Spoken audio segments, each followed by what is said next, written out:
মুষলধারে বৃষ্টির মধ্যেও প্রমাণ করেছে যে তারেক রহমানের যে বিএনপি আজকে বাংলাদেশ জাতীয়তাবাদী দল দীর্ঘ 16টি বছর যে অন্যায় অত্যাচার নির্যাতন নিপীড়নের গুম খুন মিথ্যা মামলা হামলার শিকার হয়েছিল।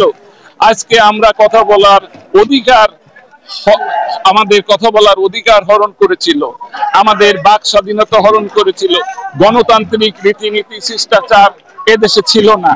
আজকে যে কারণে কথা বলার অধিকার প্রতিষ্ঠিত হয়েছে এবং সেই আলোকে বাংলাদেশ জাতীয়তাবাদী দলের তৃণমূলের নেতা কর্মী সমর্থক ভাই বোনেরা সকলে ঐক্যবদ্ধভাবে এই মুষলধারে বৃষ্টির মধ্যেও প্রমাণ করেছে যে তারেক রহমানের যে বিএনপি সেই বিএনপিকে কেশবপুরের মানুষ কিভাবে ভালোবাসে সেই ভালোবাসা আজকে এই বৃষ্টির মধ্যে তারা দেখিয়ে দিয়েছে।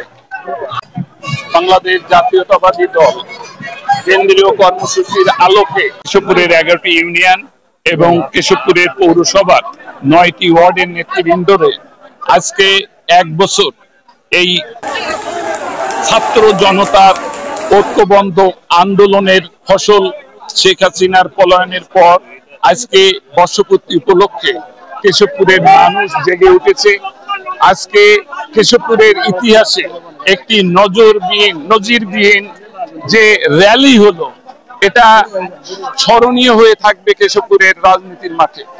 আজকে বাংলাদেশ জাতীয়তাবাদী দলের আমাদের প্রিয় নেতা তারেক রহমানের নেতৃত্বে সারা বাংলাদেশের ন্যায় কেশবপুরের বিএনপি ঐক্যবদ্ধভাবে বেগম খালেদা জিয়া এবং তারেক রহমানের হাতকে শক্তিশালী করার লক্ষ্যে আমরা ঐক্যবদ্ধ বিএনপি প্রতিষ্ঠিত করেছি। ইনশাআল্লাহ আগামী দিনে আমাদের নেতা তারেক রহমানের আহ্বানে যে কর্মসূচি আসবে আমরা সেই কর্মসূচি পালন করে কেশবপুরের মাটি বিএনপির ঘাঁটি প্রতিষ্ঠিত করব ইনশাআল্লাহ। দিল্লি আমরা এই ধানশীর মার্কা নিয়ে পাঠে নামিছি। নির্বাচন বিএনপি অবশ্যই জয়যুক্ত হবে। প্রাণের দেশ, আমার দেশ, আপনাদের দেশ, আমাদের দেশ বাংলাদেশ, সবার বাংলাদেশ, নতুন বাংলাদেশ। আজকে কেশবপুর উপজেলা ও পৌর বিএনপির উদ্যোগে বিজয় র্যালির আয়োজন করা হয়েছিল। সেই বিজয় র্যালিতে বাংলাদেশ জাতীয়তাবাদী যুবদল কেশবপুর উপজেলা পৌর শাখা স্বতঃস্ফূর্তভাবে আমরা এই বিজয় র্যালিতে অংশগ্রহণ করেছি।